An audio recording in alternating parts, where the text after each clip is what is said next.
Welcome back to the Yaffee program right here on News Talk 770 AM, 92.5 FM, WVNN.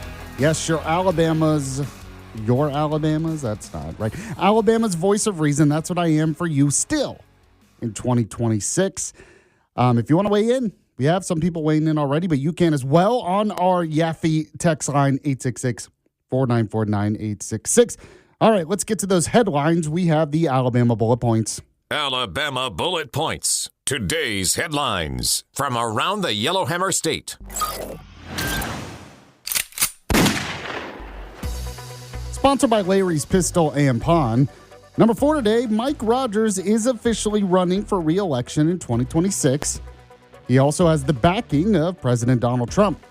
So U.S. Representative Mike Rogers, the longtime congressman first elected in 2002, and he's the current chairman of the House Armed Services Committee, officially qualified for re-election in Alabama's 3rd Congressional District. He did that yesterday, ending speculation about his political future.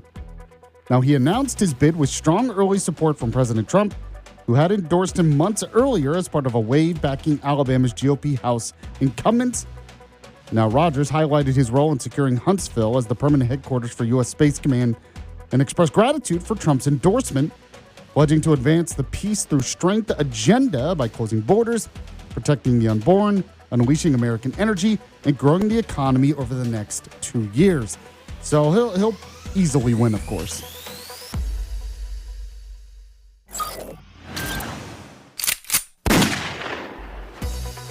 Number 3 today, State Auditor Andrew Sorrell was running for Secretary of State. He has decided not to do that and run for re-election as State Auditor in 2026. So he had announced his candidacy for Secretary of State in February. You might remember he's been on the show talking about it a number of times. He's decided instead to run for re-election to his current position in the 2026 cycle. Now, the announcement came yesterday, coinciding with the opening of the Alabama Republican Party qualifying window. Now, Sorrell stated that he can best serve Alabamians by continuing as an experienced auditor with a proven track record of defending taxpayers and protecting state funds. Now, his withdrawal leaves Republican businesswoman and former congressional candidate Caroline Dobson as the clear frontrunner in the open Secretary of State race. Now, he still has to go against Derek Chen and Josh Pendergrass in the auditor's race. So we'll have to see what happens.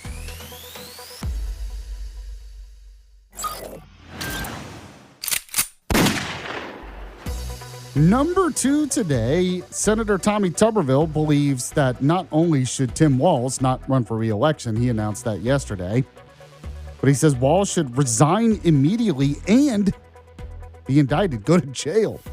So Minnesota Governor Tim Walz, the 2024 Democratic vice presidential nominee, also he was going to run again. He announced yesterday, though, that he will not seek a 3rd term in the upcoming governor's race. Now, conservative figures like Tuberville quickly responded, issuing a sharp statement.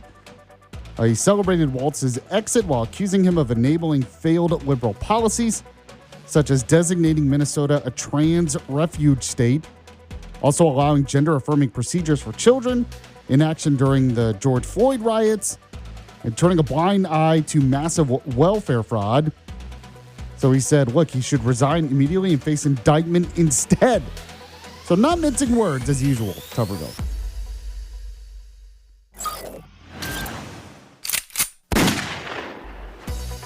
And number 1, U.S. Senator Katie Britt blasts Democrat hypocrisy and Biden's empty talk over Maduro. He said, you didn't, or she said, this is what Britt said, you didn't have the moxie to get it done. So U.S. Senator Katie Britt sharply criticized Democrats for hypocrisy in the reaction to the capture of Venezuelan dictator Nicolas Maduro during Operation Absolute Resolve. Now, she was on Fox News talking about it. She praised President Trump's decisive action and follow-through, contrasting it with Biden administration's all-talk and no-action approach.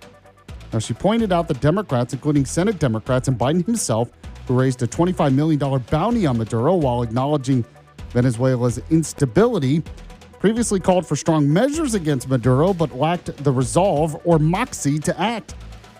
So Britt accused them of feigning outrage now under Trump, while also slamming Kamala Harris for claiming the capture destabilized the region. So under the Biden administration, they put a bounty on his head. So Trump actually follows through and gets him, and that's going to destabilize the region. It's pretty hypocritical. I think Katie Britt is right on that. One thing you'll be right on is if you go to Larry's Pistol and Pawn over there, Madison, off Greenbrier Exit 3. It's next to the big rusty water tower. You'll be right. It's a good decision if you're wanting to buy the best in jewelry. So maybe your New Year's resolution is to be better to your wife, better to your girlfriend. Get them something really nice. You could start out the new year by getting them some nice jewelry. And by the way, Valentine's Day is right around the corner, so you can get something for that as well. Go to Larry's Pistol and Pawn, another location in Huntsville off North Memorial Parkway, and the website, as you know, pistolandpawn.com. It's the Yaffee program on WVNN.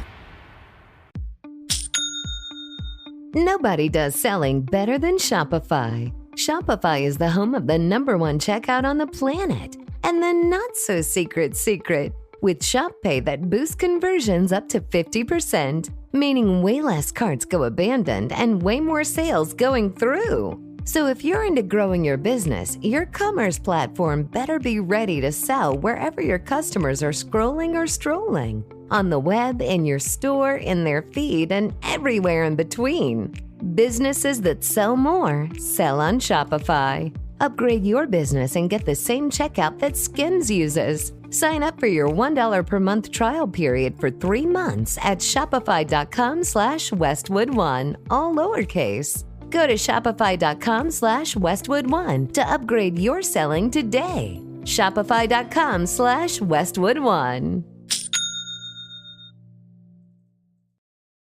Hey, I'm Chris Van Vliet. This is Insight with Chris Van Vliet. Go behind the scenes and beyond the headlines with people like John Cena. That's where Never Give Up comes from. I wasn't Brock. I wasn't Roman. I wasn't Dwayne. I was last. And the biggest names in pro wrestling and beyond. It's a legitimate interview. This is Insight with Chris Van Vliet. Insight with Chris Van Vliet. Follow and listen on your favorite platform. American Skyjacker tells the story of D.B. Cooper copycat Martin McNally, who hijacked a plane and jumped out with $500,000. But that's just the start of this epic true crime saga. Now, American Skyjacker is an action-packed documentary available on all major platforms. Go to AmericanSkyjacker.com to subscribe to the podcast and watch the film. And look out for a new bonus episode of the podcast coming soon. American Skyjacker. Follow and listen on your favorite platform.